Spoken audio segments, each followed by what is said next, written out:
The top stories tonight in Y News. National Security Advisor Hermogenes Esperon Jr. expresses alarm after Beijing vessels blocked and water cannoned 2 Philippine boats in the West Philippine Sea, saying more of Chinese vessels were spotted in Ayungin Shoal and Pag-asa Island in the past week.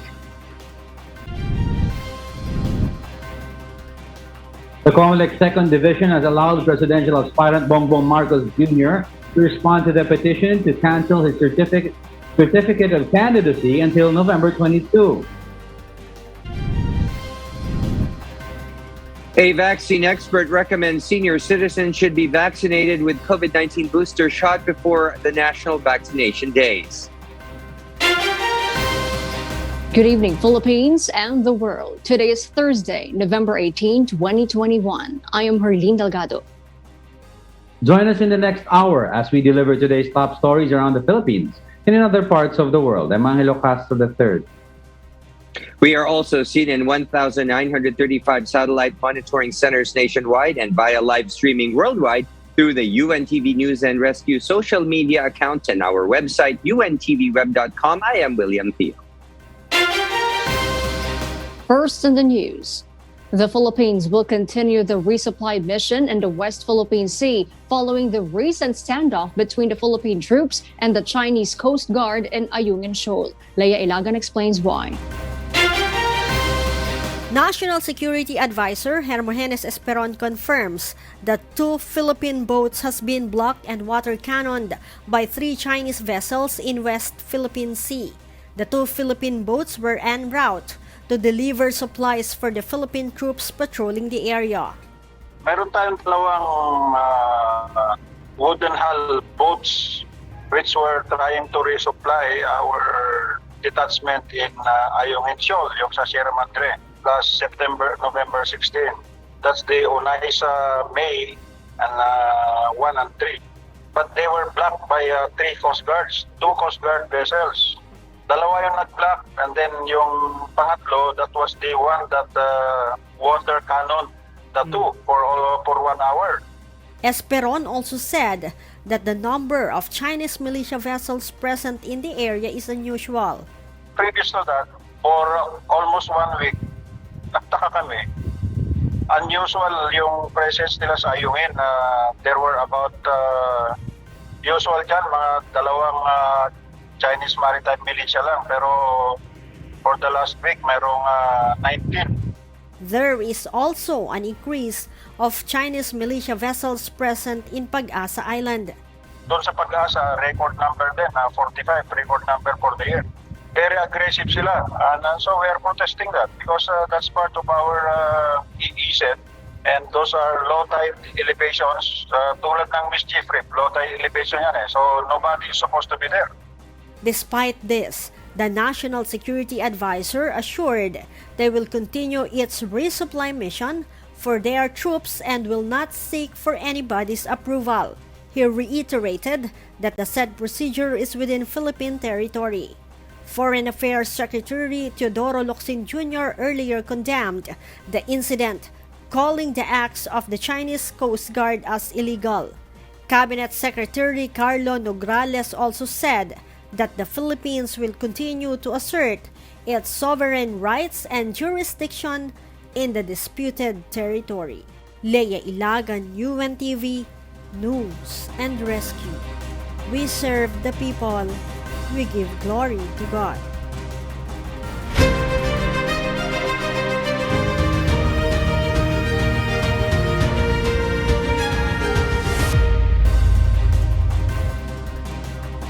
Five of the presidential aspirants have laid out their plans for the first 100 days if elected as the next leader of the country. Nel Maribohok will tell us why.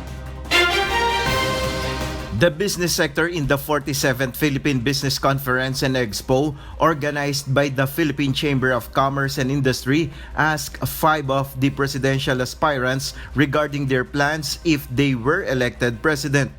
Via recorded message, aspirants lay out plans of their first 100 days if elected as the next Philippine president.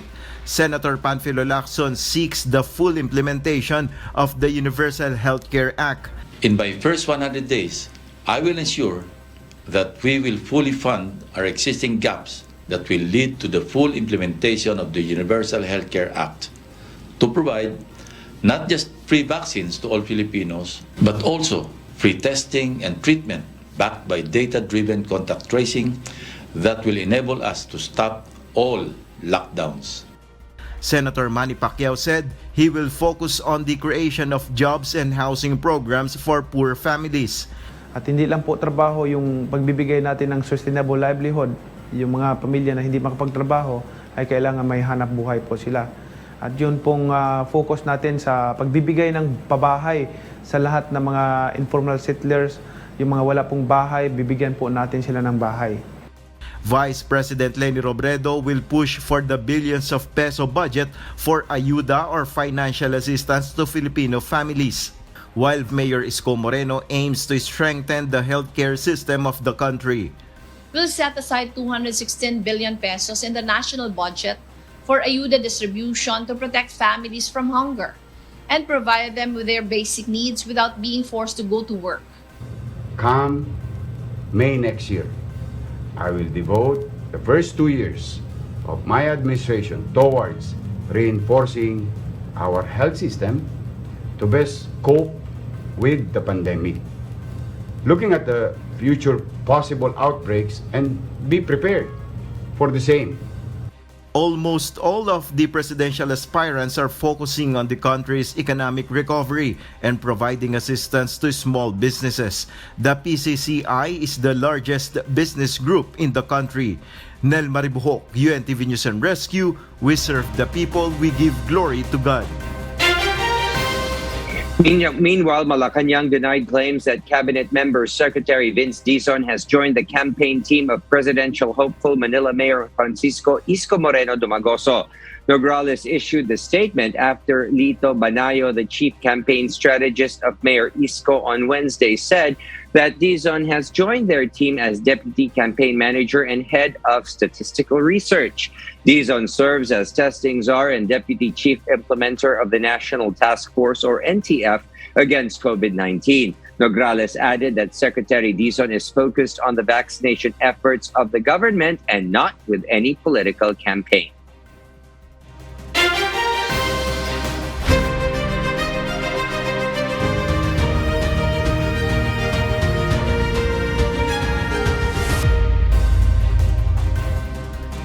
Following the events leading to the November 15 substitution deadline, a political analyst believes the political parties in the country are being used as a vehicle of politicians for their personal ambition.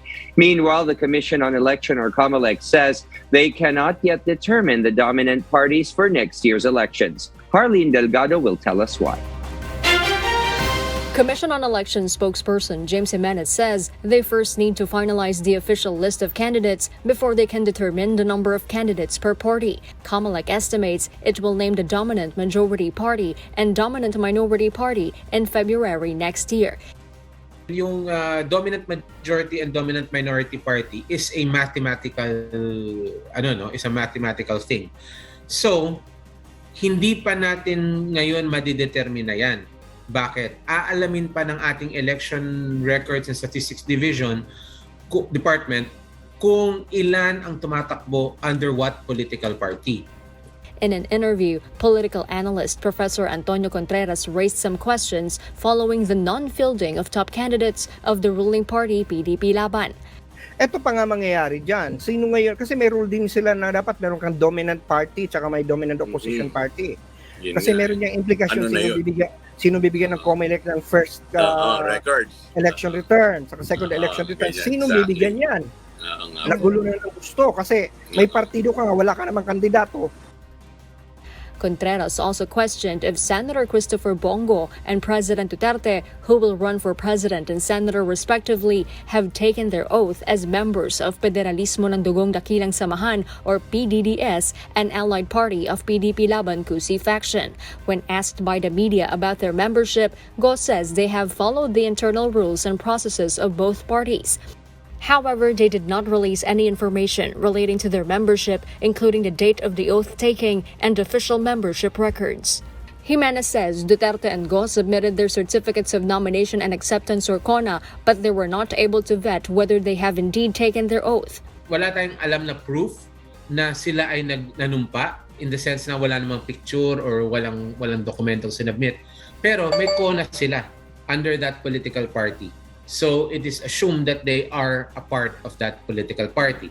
I would expect na resigned na sila doon sa kanilang previous affiliations.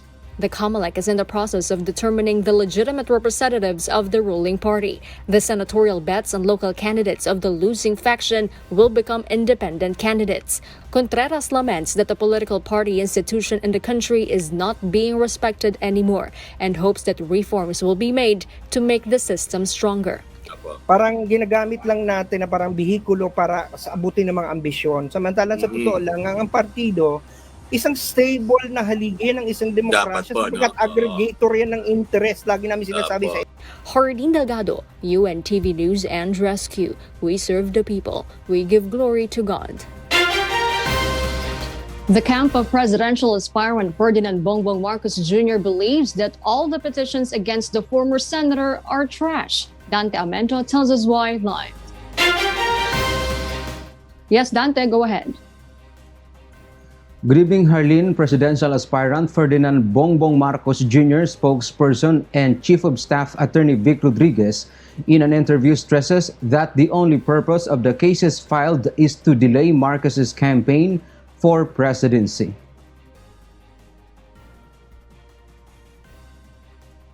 Lahat ng petisyong ito basura, wala hong kaso.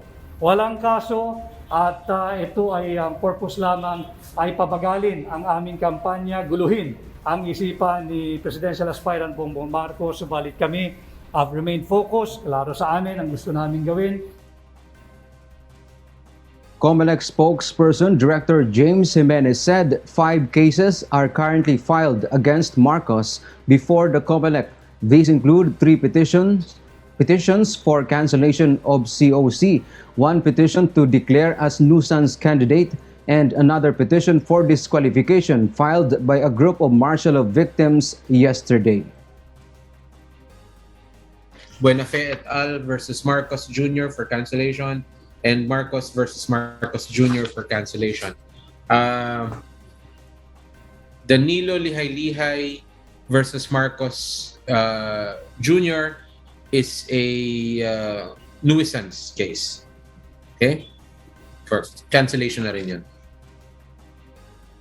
Petitioners argue that Marcos should be perpetually disqualified from holding public office after he was convicted in 1997 for violation of the tax code. Meanwhile, the Comelec Second Division has granted Marcos's motion seeking for extension of time to file answer over the first petition to cancel his COC until November 22. Based on the resolution issued by Comelec today, they found justification on the plea. The preliminary conference of the case would be on November 26 at 10 o'clock in the morning through video conference. And the case is deemed submitted for a resolution.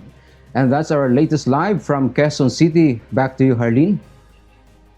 Thank you, Dante Amento, reporting live from Quezon City. Meanwhile, a vaccine expert recommends the A2 priority group or senior citizens should be vaccinated with COVID-19 booster shots before the national vaccination days set on November 29 to December 1. Aileen Cerudo will tell us why. It only takes 3 to 5 months before the immunity provided by COVID-19 vaccines wanes in senior citizens. According to Dr. Nina Gloriani, head of the vaccine expert panel of the Department of Science and Technology, the general population has a waning immunity interval of 6 months. Healthier individuals would even reach up to 10 months of immunity. However, for senior citizens and immunocompromised, it would take less than the average interval. Generally po yon yung 6 months. Yung iba, depende rin sa tao, no? Pag elderly po or immunocompromised, mas maaga din magwe-wane yan. So mayroon po mga data that showed na 3 months pa lang, 4 months, 5 months, na bumababa na. Pero sa general population po, ito yung healthy population, yung mga 6 months po. Pero yung iba, maganda pa rin ang immune response nila after 8 months, after 10 months. Gloriani is recommending that once the booster shot vaccination drive for health workers is finished, the national government can begin administering booster shot for the elderly. Senior citizens can receive any COVID-19 vaccine brand as long as there will be no contraindication or possible complication if they receive the specific COVID-19 vaccine brand. Ang sabi po, sana mauuna talaga muna ang healthcare workers, so A1.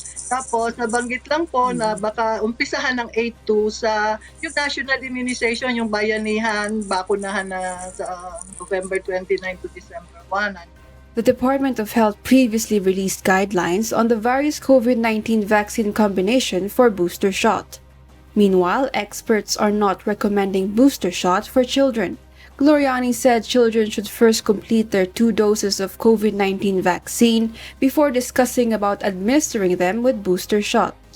Sa mga bata, hindi pa po natin pinag-usapan yan. Tatapusin muna nila yung 2 doses. Sa mga bata po kasi maganda ang immune response nila, mas mataas kaysa sa medyo may edad. So hindi po tayo masyado nag-worry kung waning immunity. Hindi po muna. Eileen Cerudo, UNTV News and Rescue. We serve the people, we give glory to God. The Metro Manila mayors have yet to decide whether or not to restrict minors in malls. Some stakeholders, however, favor restricting only the unvaccinated ones. Asher Cadapan Jr. explains why.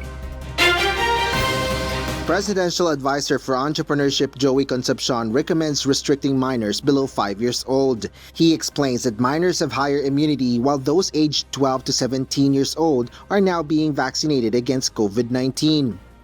Yung mga bata siguro, yung mga infants, no, sana below 5 years old siguro pwedeng i-restrict. Pero sana yung mas matanda ng mga bata, baka pwedeng lumabas sila. Concepcion added that allowing vaccinated people will give way to economic recovery. Establishments, however, should still stringently check the vaccination card and status of their customers. Octa Research Group warns that even if the COVID-19 cases are declining, the virus transmission still occurs in the country and a surge of cases is still possible. The group advised that limiting the mobility of minors, especially in malls and crowded establishments, is vital. Bagamat kailangan ho lumabas ang ating mga kabataan, yung mga lalo yung hindi bakunado po, sana ho i-limit ho yung pagpunta sa mga enclosed areas gaya ng malls. Gusto ko lang i-reiterate, no, hindi ho talaga pwede magpabaya, magkumpiyansa. Nandito pa ho ang COVID at yung mga trends natin ho hindi ho permanente yan. Meanwhile, the Metro Manila mayors are set to meet tonight to decide on the unified guidelines in the mobility of minors, particularly in entering malls and other establishments. Asher Cadapan Jr., UNTV News and Rescue. We serve the people, we give glory to God. The National Task Force Against COVID-19 is ramping up their COVID-19 vaccination drive, targeting to administer COVID-19 vaccines to 90% of the student and teacher population before year-end. Janice and Henja will tell us why. The national government is seeking to reopen more schools after almost 2 years of adjusting to distance learning. More colleges and universities will reopen once students, teachers, and other staff have additional protection against the COVID-19 virus, according to Vaccines Czar Secretary Carlito Galvez Jr. Isa sa mga focus natin doon is talagang we will hold the massive vaccination of teachers, school personnel, and also students to make sure that this coming November and December, more or less 90% vaccinated na yung mga schools natin. And we can open up more. Most probably, yung future opening natin will be more massive. At the same time, na maganda na yung ating situation right now, and it can allow more openings sa schools. Limited face-to-face classes in colleges and universities in areas under Alert Level 2 is already allowed. In Metro Manila, some of the nursing and physical therapy students at the Universidad de Manila are back to physical classes today. According to Felma Carlos Tria, the president of UDM, they are already preparing the facilities of their other programs while waiting for its reopening. Some of the third-year and fourth-year college nursing students of Palawan State University or PSU in Puerto Princesa have also returned to physical classes. Based on the data released by CHED, over 50 higher education institutions expressed readiness to conduct in-person learning. Sa experience ko po ng online class po talaga, hindi po talaga siya nagiging madali. And marami pong mga sources na talagang napapadali ang pag-aaral, kaso nga lang po wala pong quality. Mas matututo ka po kung mas ginagawa mo po yung itinuturo po sa inyo, kumbaga experience. Janice Hente, UNTV, News and Rescue. We serve the people, we give glory to God. The Philippines today logged 1,297 more cases of COVID-19, pushing the nationwide tally of confirmed infections to 2,821,753. The Department of Health, or DOH, said the latest count brought the country's active cases to 23,158. Of these cases, 58.5% are mild, 19.96% are moderate, 12.2% are severe, and 5.2% are in critical condition, and 4.1% are asymptomatic. Meanwhile, total recoveries rose to 2,752,173 after 1,956 more patients recovered from the disease. COVID-related deaths climbed to 46,422 with 305 new fatalities. All accredited testing laboratories in the country were operational on November 16, but 5 laboratories failed to submit data on time, the DOH noted in its report. Meanwhile, the overall global COVID-19 caseload has reached 255,031,099, while deaths have surged to 5,124,214, according to the Johns Hopkins University. The U.S. is the worst hit country with the world's highest number of cases and deaths at 47,420,139 and 767,435 respectively. In terms of infections, India follows with 34,478,517 cases and 464,623 deaths. In terms of deaths, Brazil comes third with 611,851 fatalities.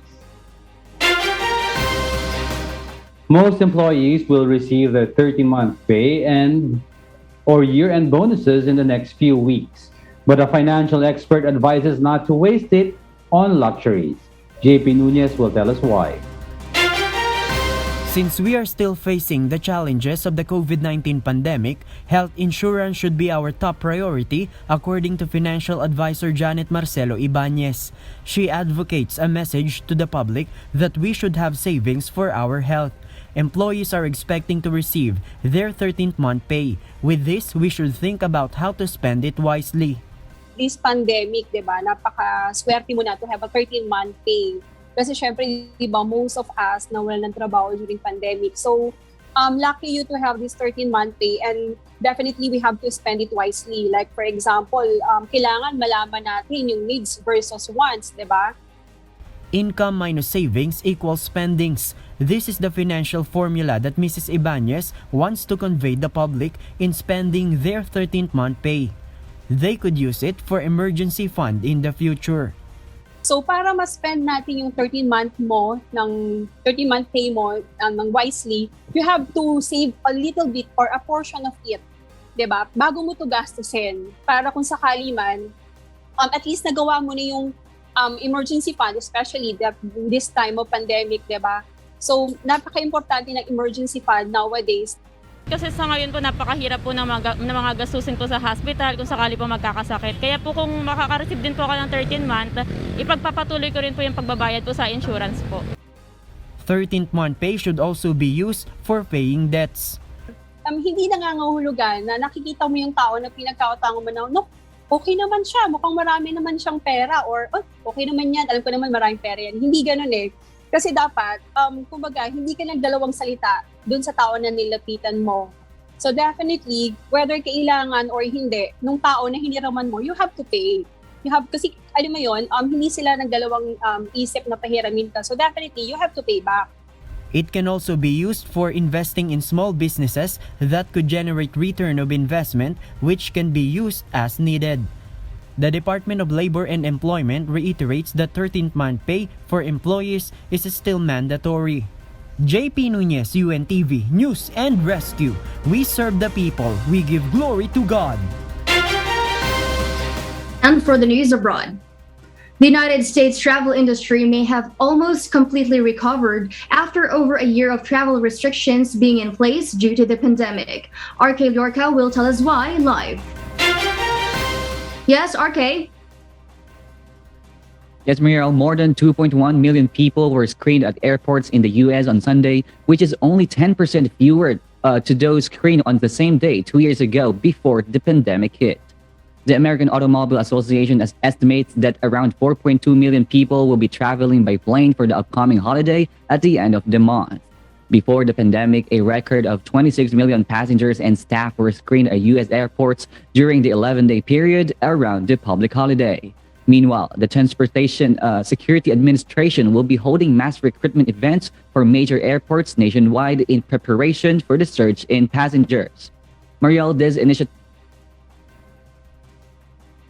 also comes as the number of disruptions on flights began to rise in January. Meanwhile, the Federal Aviation Administration has already referred 37 cases of unruly passengers to the FBI for possible prosecution. Back to you, Mariel. Thank you, RK Lorca, reporting live from Bangkok, Thailand. Legal experts and human rights organizations in Australia criticized the proposal of raising the criminal age of responsibility from 10 to 12 years old. Earlier, state attorneys general have agreed to support the development of a proposal to raise the age of criminal responsibility from 10 to 12. The United Nations has repeatedly called on the Australian government to raise the age of criminal responsibility to at least 14, but a spokesperson for Federal Attorney General Michaela Cash says it is a decision for each jurisdiction. Christmas Island's largest annual tourist attraction begins as over 120 million red crabs make their way to the seaside. Paul Gatchalian will tell us why live. Yes, Paul, please go ahead. Ariel, as the optimal time for spawning draws near, the red crabs of Christmas Island begin to migrate to Western Australia's shores to mate. The migration can last up to 18 days and starts after the first rainfall of Western Australia's wet season, often occurring from October or as late as December. The crabs also align their travel to the face of the moon, making sure they spawn their eggs before dawn on a receding high tide during the last quarter of the moon. Over 100,000 eggs are produced by female crabs, and after a month, these eggs form into 5mm sized crabs. They then move inland, hiding away under stones of forest debris for the first 3 years of life. This annual occurrence is treasured by the community, and locals make an effort to preserve their population by building bridges over roads for the crabs, sweeping them out of danger, and even shutting down roads. Marielle? Thank you, Paul Gatchalian, reporting live from New Zealand. A partial lunar eclipse will grace the sky between Thursday and Friday. NASA said it is the longest in nearly 600 years. Joselito Liquido will tell us why live. Yes, Joselito, good evening. Good evening, Marielle. The eclipse will last 3 hours and 28 minutes long, which makes it the longest partial eclipse this century and the longest in 580 years. The sky show will begin tomorrow, Friday at 2:03 p.m. and will end at 8:04 p.m. Philippine time. Indiana's Holcomb Observatory said at maximum eclipse, the moon's face will be 97% covered by the deepest part of the Earth's shadow, which would eventually turn it into a deep red color. Partial eclipses occur more frequently than total lunar eclipses, although not as spectacular as the latter, according to NASA. The partial lunar eclipse will be visible from North America and the Pacific Ocean, Western Europe, Eastern Australia, New Zealand, and Japan. Meanwhile, countries in Africa, Middle East, and even in the Philippines won't be able to catch the eclipse, as most of the major eclipses faces will occur below the horizon. But people from these regions can still catch the event online via virtualtelescope.eu as it happens. Marielle? Thank you, Joselito Liquido, reporting live from Malaysia. And those are the reasons behind the news in other parts of the globe. I am Mariela Toza, reporting live from Perth, Australia. Good evening.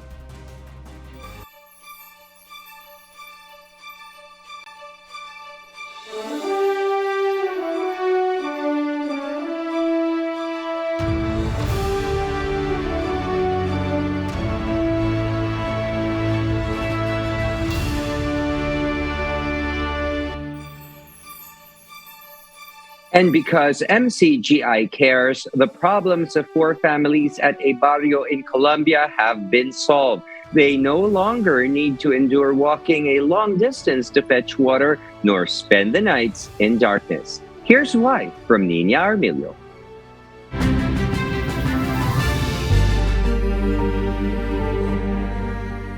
Here in a barrio, at a fishing village in Colombia, live 4 families. They stay happily together, the parents and their children, despite living in shanties. Sí, es difícil. Sí, es difícil, pero cuando uno no tiene para dónde coger, no tiene casa y tiene un terreno y es propio, uno se viene como pueda, hermano, porque la realidad es que pagar arriendo, no tenemos plata. Tenemos que siempre estar luchando y para pedirle a otra gente no, porque usted sabe muy bien que a veces hay gente que sí tienen buen corazón, otras no. Entonces nosotros decidimos venirnos para acá porque nos pidieron la casa. Their small community has no supply of electricity, so they have to endure what awaits them when it gets dark. Oscuridad aquí es difícil por los animales. Aquí hemos conseguido cempié, alacranes grandes, hemos conseguido culebras y eso es muy difícil porque uno no ve y entonces a veces uno se para porque a mí ya me picó un cempié, me picó, mismo que fue a mí no a los niños, por eso. Pero es muy difícil aquí en la oscuridad. The 4 families also endure not having water supply. Sí, para caminar y para venir y para ir. A veces hay accidentes, a veces nos ponemos mal los pies, no podemos caminar a veces, nos da dolencia. When it rains, they are able to gather rainwater, and that's what they use, which can last for only a few days. Utilizamos canecas de gaseosa y no tenemos tanques de agua porque acá son muy caros. Y para traer el agua de allá abajo hasta aquí arriba, es difícil. No le digo que mi esposo se echa 3 horas buscando 8 canecas y nos duran 3 días esas 8 canecas. Claro que cuando ya deja de llover ya tenemos que ahorrar y gastarnos, por decirle, si nos gastábamos 2 canecas en el día cuando llueve, nos gastamos 1 y así vamos ahorrando. The lack of water supply and having no electricity are just some of the things they have to endure in order to survive. Perhaps they have gotten accustomed to living like this and have no hope that their life could change. Knowing these hardships the 4 families live with every day, the members Church of God International surprised the small community with the things they need. Now they have huge water containers. They no longer need to use soft drink bottles to gather and store water. MCGI also brought solar panels for the families, which they can use to have light during nighttime.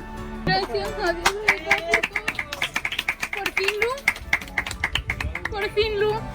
Gracias a Dios. Arely, tengo luz. MCGI also gave them solar rechargeable fans. Gracias a Dios y a ustedes por habernos ayudado, dándonos esta colaboración y que Dios me lo bendiga. Gracias. Gracias a Dios. MCGI also prepared sumptuous meals for the families, plus grocery items from the MCGI free store.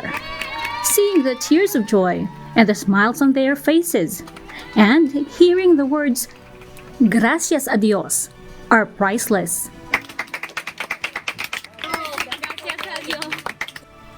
For all these good things and deeds, to God be the glory.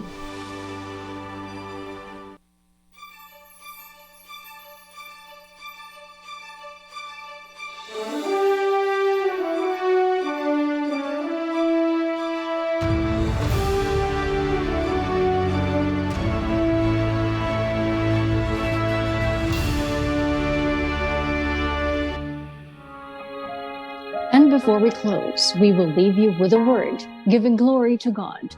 From the book of Philippians, chapter 2, verse 3, it says, "Let nothing be done through strife or vainglory, but in lowliness of mind, let each esteem other better than themselves."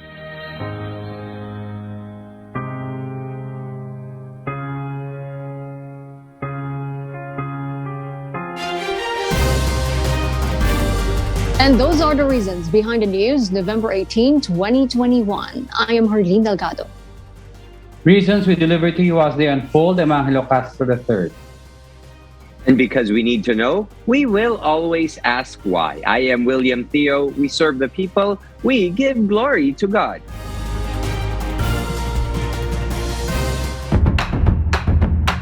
Lahat ng petisyong ito, basura, wala hong kaso. Walang kaso.